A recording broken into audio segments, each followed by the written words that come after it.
Dans la scène d'ouverture, on nous présente la protagoniste, Anita Needy, qui est placée dans un asile psychiatrique. Il semble qu'elle soit une patiente dangereuse, ce qui devient encore plus évident lorsqu'elle attaque une infirmière sans aucune raison. Anita est jetée dans une cellule sombre en guise de punition, et pendant son séjour là-bas, elle raconte tous les événements de sa vie passée. L'histoire passe ensuite à un flashback, nous emmenant à Deville Kettle, une petite ville nommée d'après une cascade mystérieuse. Pour une raison quelconque, l'eau coule dans un trou profond, et ne sort jamais. Personne ne sait où il va, et même les scientifiques sont déconcertés par ce phénomène. Anita nous parle ensuite de sa meilleure amie, Jennifer, une pom-pom girl populaire et attirante de leur collège, contrairement à elle. Bien qu'ils aient très peu de choses en commun, les deux apprécient la compagnie de l'autre. Anita a également un petit ami nommé Chip, mais elle a une plus grande affection pour sa meilleure amie que pour son partenaire amoureux. Et, désolé Chip. Un soir particulier, Jennifer invite Anita dans un bar de plongée local, où un groupe de rock indépendant nommé Low Shoulder va se produire. À leur arrivée, Jennifer est attirée par l'interprète principal Nicolas. Alors, elle s'approche de lui. Les deux discutent ensuite pendant un moment et Jennifer est envoyée prendre un verre. Pendant son absence, Nicolas s'approche de ses camarades de groupe et discute de la virginité de Jennifer, disant qu'elle sera parfaite pour leur projet. Leur album concept indie rock, Anita, qui surprend leur conversation, se sent bizarre et le partage plus tard avec sa meilleure amie. Cependant, Jennifer n'y prête pas beaucoup d'attention. Peu de temps après, le groupe commence sa performance et tout le monde commence à s'amuser. Cependant, un court-circuit électrique soudain provoque un incendie qui se propage rapidement dans tout le bar. Le chaos s'ensuit alors que les gens se bousculent pour sauver leur vie. Au milieu du tumulte, les deux amis parviennent à s'échapper par la fenêtre de la salle de bain. Étonnamment, les membres du groupe sont déjà dehors, agissant de manière détendue comme si rien ne s'était passé. Ils parlent pendant un moment, et de nulle part, Nicolas demande à Jennifer de les rejoindre. Tout cela fait flipper Anita, mais Jennifer accepte sans aucune hésitation. Elle ignore même sa meilleure amie, et monte dans la camionnette du gars. Après leur départ en voiture, Anita rentre chez elle et contacte immédiatement son petit ami, lui partageant tous les détails de l'incident. Au milieu de leur conversation, Anita est surprise par le son de la sonnette, intensifiant sa peur. Elle descend lentement les escaliers, et ouvre la porte, mais ne découvre personne à l'extérieur. Avec un sentiment de malaise, elle retourne dans sa chambre. Mais alors, elle entend un bruit venant de la cuisine. Anita va enquêter sur la source, seulement pour trouver Jennifer complètement couverte de sang. Pour rendre les choses plus effrayantes, elle laisse échapper un sourire mauvais. Jennifer ouvre alors le réfrigérateur, et commence à dévorer du poulet cru. À ce moment-là, elle crie à tue-tête, et vomit une traînée de liquide noir. Il semble qu'elle ait été possédée par une sorte de diablerie. Soit ça, soit elle a eu trop de griffes blanches. L'ensemble du scénario est trop difficile à gérer pour Anita, alors elle tente d'appeler à l'aide, mais Jennifer la plaque rapidement contre le mur. Elle se prépare alors à mordre le cou d'Anita, mais quelque chose s'empare d'elle et elle s'enfuit soudain de là. Le lendemain matin à l'école, Anita semble perturbée, incapable de se débarrasser des événements de la nuit précédente. Elle s'inquiète également pour sa meilleure amie, mais à sa grande surprise, Jennifer apparaît dans un état tout à fait correct, et rejette les inquiétudes d'Anita. Peu de temps après, leur professeur présente ses condoléances à ceux qui ont perdu la vie dans l'incident du bar de la nuit précédente. Tout le monde est attristé par la nouvelle, mais Jennifer reste indifférente, et se moque même de la situation. Confuse, Anita se demande ce qui ne va pas avec sa meilleure amie. Elle sait que son comportement a quelque chose à voir avec le groupe de rock. Plus tard, Anita cherche Chip, et lui raconte tout sur Jennifer, y compris son apparence diabolique de l'autre jour. On dirait qu'elle avait juste trop de griffes blanches, bébé. D'un autre côté, Jennifer se rapproche de l'équipe de football universitaire, le capitaine Jonas, qui pleure la perte de son meilleur ami. Apparemment, il est également mort dans l'incendie. Avec des mots de réconfort, Jennifer le conduit dans la forêt située derrière leur collège. Une fois là-bas, elle commence à le séduire, et elle fait un très bon travail. Et en même temps, plusieurs oiseaux et animaux se mettent mystérieusement à les entourer. Juste au moment où Jonas est sur le point d'enquêter davantage, Jennifer se transforme en sa forme maléfique, et l'éventre brutalement à mort. Ces cris effrayants sont entendus par un professeur d'université, qui se précipite sur les lieux, et trouve son cadavre mutilé. Plus tard, dans la soirée, Anita et Jennifer engagent une conversation téléphonique. Anita reste tentée par l'incident, mais Jennifer la presse de passer à autre chose, soulignant que la vie est trop courte pour ces choses. Au milieu de leur conversation, Jennifer se brûle délibérément la langue avec un briquet. Pourtant, elle reste indemne. À ce moment-là, Anita est appelée par son petit ami, qui l'informe de manière choquante du meurtre de Jonas, ce qui la rend encore plus inquiète. Pendant ce temps, le groupe de rock gagne en popularité en raison des fausses rumeurs selon lesquelles ils auraient sauvé un groupe de personnes lors de cet incendie. Des centaines et des milliers de personnes commencent à les demander pour un concert,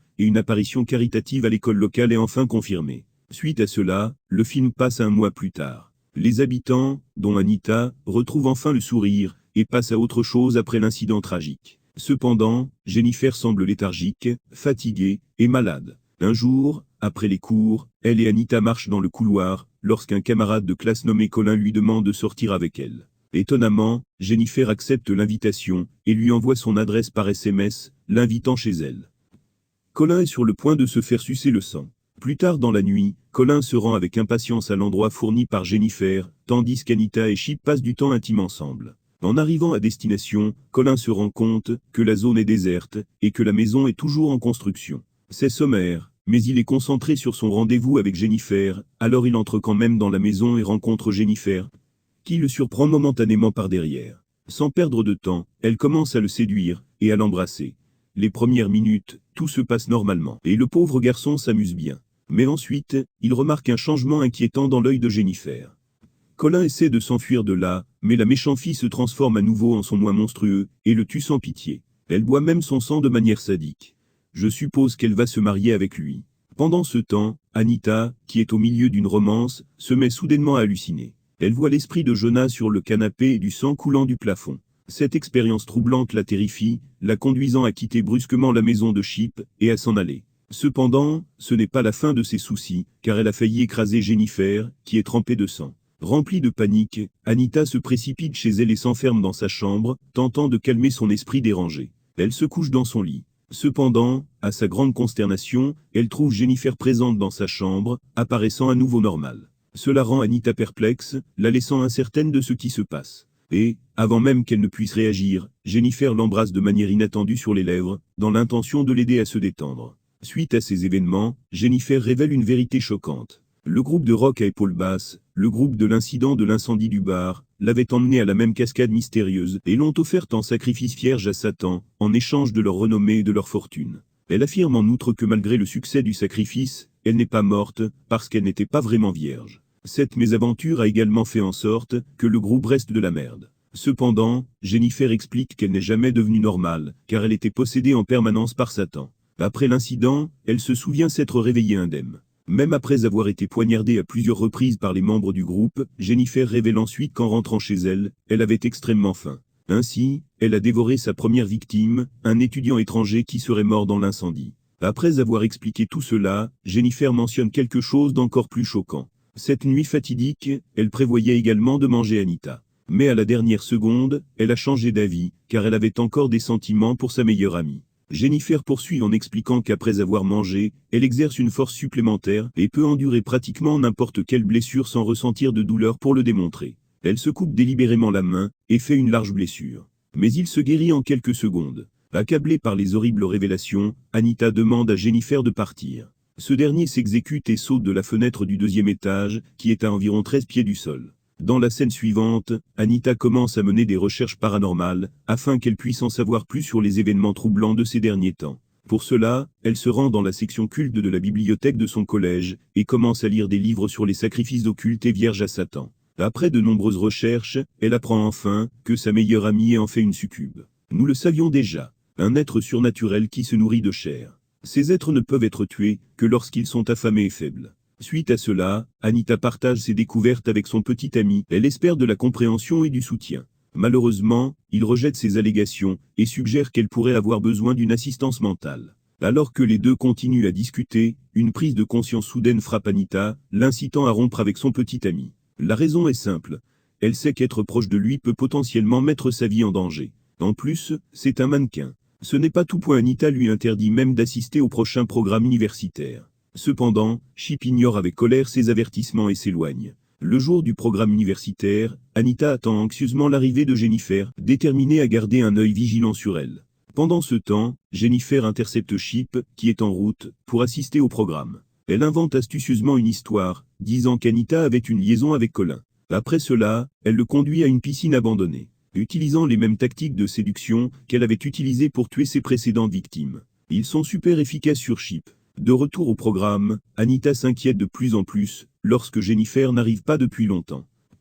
Quand elle n'en peut plus, elle se précipite chez Chip pour le surveiller, mais apprend qu'il est déjà parti pour le programme. Inquiète que quelque chose de mal se soit passé, Anita commence à regarder autour de lui et atteint finalement la piscine abandonnée, où elle voit Jennifer manger son petit ami vivant. Alarmée, Anita saute dans la piscine sans réfléchir à deux fois et commence à se battre contre sa meilleure amie. Elle utilise du gaz poivré sur Jennifer, mais cela ne fait que mettre en colère cette dernière. Jennifer, la vengeance dans les yeux, se rapproche d'Anita, se préparant à porter le coup final. Mais, Alundeship invoque ses dernières forces et empale Jennifer avec un écumeur de piscine. Cela lui fait perdre beaucoup de sang, ce qui la rend faible. Elle se retire alors de la scène, réalisant qu'elle est vulnérable maintenant. Suite à cela, Anita se précipite vers son navire bien-aimé et le berce dans ses bras. Les deux ont une conversation touchante, avant qu'il ne ferme les yeux et ne décède. Anita, qui a maintenant le cœur brisé et pleine de rage, se prépare pour un chemin de vengeance. Au milieu de la nuit, elle fait irruption dans la chambre de Jennifer par une fenêtre et commence à l'attaquer. Une lutte acharnée s'ensuit entre les deux, mais Jennifer prend le dessus en enfonçant ses dents dans l'épaule d'Anita. Malgré cela, notre protagoniste ne s'arrête pas. Et elle continue à se battre, avec tout ce qu'elle a. À un moment donné, elle parvient à arracher le collier de sa meilleure amie du cou de Jennifer, l'incitant à arrêter momentanément de se battre, profitant pleinement de cette opportunité. Anita plonge un couteau utilitaire dans le cœur de Jennifer, la tuant finalement une fois pour toutes. Quelques instants plus tard, lorsque la mère de Jennifer arrive dans la chambre, elle est horrifiée de découvrir Anita sur le corps sans vie de sa fille. C'est la raison pour laquelle Anita s'est retrouvée à l'asile psychiatrique. Il est également révélé qu'elle a hérité de certains des pouvoirs surnaturels de Jennifer, à cause de la morsure sur son épaule. Dans la scène finale, Anita utilise ses capacités sataniques et échappe à l'établissement mental. Elle fait ensuite de l'autostop avec son œil, affirmant qu'elle suit un groupe. Au générique, des vidéos personnelles et des photos de scènes de crime révèlent qu'Anita s'est vengée en assassinant tous les membres du groupe de rock dans leur chambre d'hôtel. Abonnez-vous pour plus de vidéos comme celle-ci, activez les notifications et laissez un like pour aider la chaîne. Merci d'avoir regardé.